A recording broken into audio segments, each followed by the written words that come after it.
Hello दोस्तों, नमस्कार। जय सिया राम, जय हनुमान। मैं हूं अमन मंगारी, उत्तराखंड पौड़ी गढ़वाल से, ब्लॉक बीरो खान। अभी जैसे कि आप सभी ने सुना होगा, काफ़ी कुछ हमारे उत्तराखंड में जानवरों का खतरा बढ़ रहा है। गुलदार और भालू अटैक कर रहे हैं। ठीक है। सबसे पहली बात तो ये गलती हमारी है, हमने जंगल जलाए क्यों। मैं आप सभी के लिए नहीं बोल रहा, जिसने नहीं जलाया उनके लिए नहीं बोल रहा हूँ मैं, जिन्होंने जलाया उनके लिए भी, और जिन्होंने नहीं जलाया उनके लिए भी ये बात है कि अगर कोई तुम्हें दिखता है तो उसको फिर रोकते क्यों नहीं। जानवर तो यहीं आएंगे, हमें हमें ही खाने आएंगे, क्योंकि उनके पास जब उनका घर हमने जला दिया तो कहाँ जाएंगे। जैसे अभी धराली में प्राकृतिक आपदा आई, बादल फटा, सब लोग मलबे में दब गए, घर के घर तबाह हो गए वहाँ पे, है ना। ऐसे ही हम भी तो कर रहे हैं, जैसे प्रकृति ने हमारे साथ क्यों किया, क्योंकि हमने भी तो जानवरों के साथ किया। अच्छा, हमारे पास तरह तरह के पकवान हैं खाने के लिए, तरह तरह के भोजन हैं, इतने टाइप के हमारे पास फल फ्रूट हैं, हम वो सब भी खा रहे हैं, हम उनको खा के भी ज़िंदा रहते हैं। ऐसा तो नहीं है कि हमें मांस की बहुत ज़्यादा ज़रूरत है, नहीं है। मांस से कुछ नहीं होता, सिर्फ 10 मिनट का स्वाद मिलता है, उसके बावजूद हम वो खाते हैं। अभी किसी ने मुझे कमेंट किया कि जब सुबह सुबह आप कहीं निकलोगे और जानवर तुम्हारे आगे आएगा तब तुम्हें पता चलेगा डर क्या होता है। ये स्वाभाविक है, डर हमें लगेगा, स्वाभाविक है ये। लेकिन क्या आपने अपने डर के बारे में तो सोच लिया? कभी आपने ये सोचा है कि उस मुर्गे, उस बकरे का क्या, जो उसका साय खाने में सिर्फ अपनी बारी का इंतज़ार कर रहा है, उन्हें भी तो डर लगता है ना। ऐसा तो नहीं है वो खुश है। डर डर क्या होता है वो उनसे पूछो। हमें तो पता है कि हाँ भाई, सामने अगर कोई जानवर आ गया तो निश्चित है मौत होना। पहले से तो नहीं पता था कि हमें आज हम मरने वाले हैं या इस वक्त हमें मरने वाले हैं। 1 मिनट, उससे जस्ट 1 मिनट पहले तो नहीं पता था हम मरने वाले हैं। लेकिन उस मुर्गे, उस बकरे का क्या, जो पिछले 5.5 घंटे से 6 घंटे से देख रहा है कि हाँ भाई उसके साथ के मुर्गे बकरे कटे जा रहे हैं, अब उसकी बारी है, वो यही सोच रहा होगा कब मेरी बारी आएगी, काश मेरी बारी ना आए। कभी उसका दर्द समझने की आपने कोशिश की है?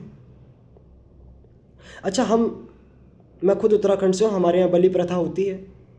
हम जानवरों की बलि दे देते हैं, है ना, और बोल देते हैं माँ खुश होगी। क्या वो माँ के बच्चे नहीं हैं? वो भी तो जीव हैं, उनके अंदर भी जीवन है, वो भी तो माँ के बच्चे हैं। तो क्या माँ, उन्हें मारकर माँ खुश हो जाएगी? हाँ, अगर उन्हें मारकर अगर माँ खुश होती है, जैसे आपने उनकी बलि चढ़ाई और आपको लगता है कि उन्हें मारकर माँ खुश होती है, तो ऐसे तो जानवर जब हमें मार रहे हैं, हमें घायल कर रहे हैं, तो ऐसे तो तब भी हम बोल सकते हैं कि माँ खुश होगी। क्या पता वो भी, जैसे हम माँ को खुश करने के लिए उन्हें मार रहे हैं, क्या पता वो भी कहीं ना कहीं भगवान को खुश करने के लिए हमें मार रहे हैं। देखो, अगर आप लॉजिक कहीं से कहीं मिला सकते हो तो लॉजिक यहाँ भी मिलाओ ना, है ना। देखो, देवभूमि उत्तराखंड है, उत्तराखंड एक देवभूमि है। सोचो, जब देवभूमि में ही हम लोग ऐसा कर रहे हैं तो बाहर कैसा हाल होगा। अच्छा, देवभूमि उत्तराखंड है, देवताओं की वहाँ बहुत मान्यता है, वहाँ देवी देवता कर्ण कर्ण में है, कर्ण कर्ण में शंकर है, बोलते हैं ना। और शंकर को बोलते हैं पशुपतिनाथ। गौवंश में नंदी भी आते हैं, सांड भी आते हैं, गाय भी आती हैं, है ना। मेरे इष्ट देव शंकर भगवान है, निरंकार है, जिसका कोई आकार नहीं, निराकार है। वही शंकर है, वही शिव है, वही अनंत और आदि है। आपको क्या लगता है कि अगर हम देवभूमि से, हम देवताओं की इतनी मान्यता कर रहे हैं और उसके बावजूद भी आप देवभूमि से होकर आप कुछ समय के लिए गाय पालते हैं, उसके साथ बार बार उसे बच्चा पैदा करने पर मजबूर करते हैं, किस लिए? दूध पीने के लिए। चलो कोई दिक्कत नहीं है, आप दूध पी रहे हैं, सब कुछ ठीक है। फिर उसके बच्चे को आप उससे अलग करके बाहर जंगल में छोड़ देते हैं, क्या उसे जानवर नहीं खाएंगे? उसे भी तो जानवर खा रहे हैं ना। वो भी हमारे लिए एक पाप का भागीदार हम बन रहे हैं, हमारे साथ एक पाप और जुड़ रहा है। चलो वो बात भी छोड़ो, आपने किसी गाय से फ़ायदा उठाया, आपने उसका दूध पिया, उसको माँ बोला, जब तक वो आपको दूध दे रही है तब तक आप उसके पैर भी छुए, हे माँ तू ही है सब कुछ, तू ही जगदम्बा, तू ही भवानी। और जब वो दूध देना बंद कर दे, बूढ़ी हो जाए, फिर क्या? कसाईयों को बेच देते हो। तब कहाँ जाता है आपका ये देवभूमि वाला प्यार? तब नहीं होते हमारे देवता नाराज।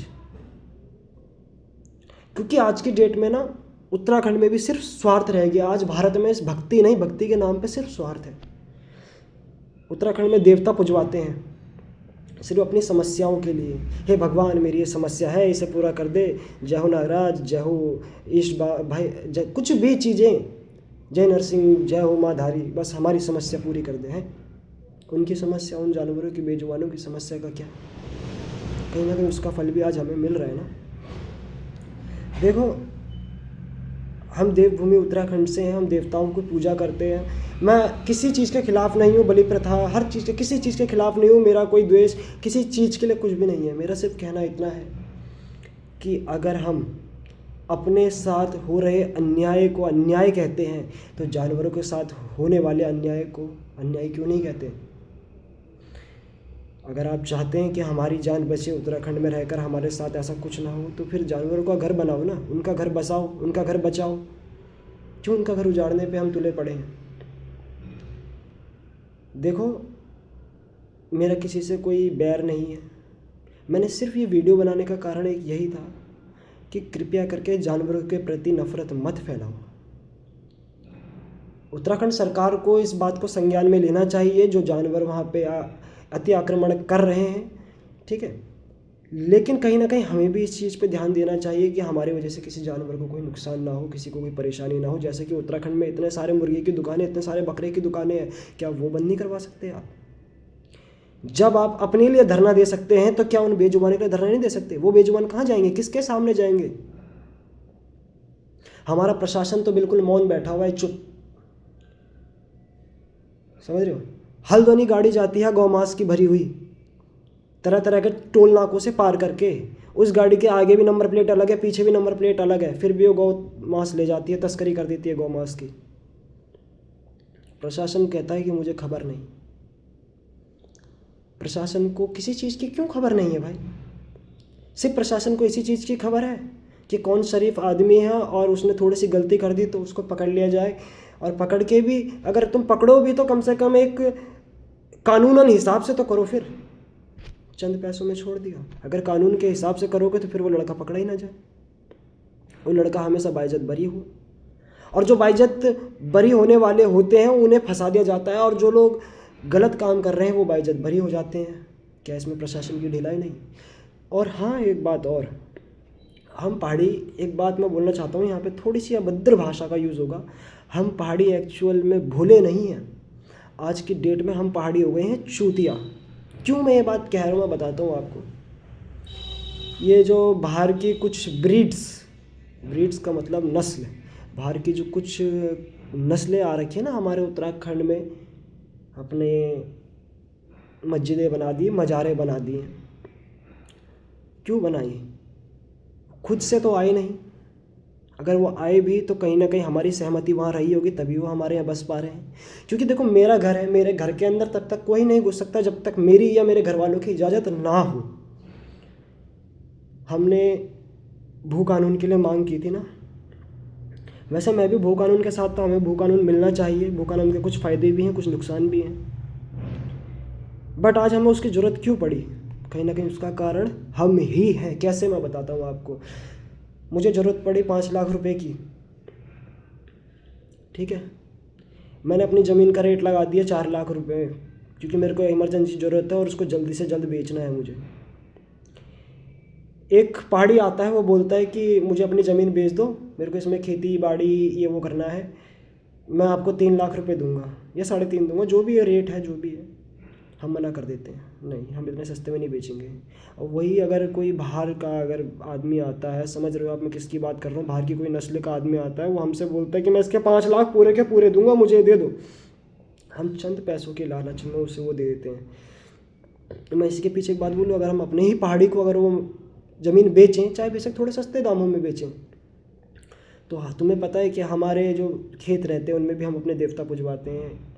हमारे बहुत सारे जो पहले के हमारे जो लोग रहे हैं, पितृ रहे हैं, उन्होंने उस खेतों में काम किया, वो ज़मीन पे काम किया है, वहाँ उनकी शक्तियाँ, उनकी आत्मा रहती है कहीं ना कहीं। तो क्या अगर हमारा पहाड़ी अगर उस खेत को लेता तो वो हमारी उस चीज़ का भी ध्यान रखता, हमारी आस्था का ध्यान रखता, हर एक चीज़ का। कहीं पे कुछ दिक्कत होती है तो वो देवता भी पुजवाता। पर क्या दूसरी नस्ल के लोग ऐसा करते हैं? नहीं। उल्टा वो वहाँ रहकर उल्टा अपने पूरी फैमिली को और बुला लेते हैं। अब उस वक्त आप भी कुछ नहीं कह सकते, अगर वो भाई अब उसकी ज़मीन हो गई है, वो अपनी फैमिली बुलाए, अपने चाचा परचाचा जिस मर्जी को बुलाए, हम क्या कर सकते हैं वहाँ पे। देखो अभी भी मेरी आपसे दरख्वास्त है, ज़मीन मत बेचो। और जो मेन टॉपिक था, हमारी बात रही इसकी कि जानवर जो अटैक कर रहे हैं, देखो गलत है कि जानवर अटैक कर रहे हैं, सरकार को इस बात को अपने संज्ञान में लेना चाहिए, प्रशासन को। लेकिन कहीं ना कहीं इस बात को समझो कि जानवर जो हमारे साथ कर रहे हैं वो हमारे साथ अन्याय है, तो क्या हम जो जानवरों के साथ कर रहे हैं वो अन्याय नहीं? धन्यवाद मेरी बात समझने के लिए, बाकी आपकी मर्जी। जय श्री राम, जय हनुमान, जय बद्री विशाल।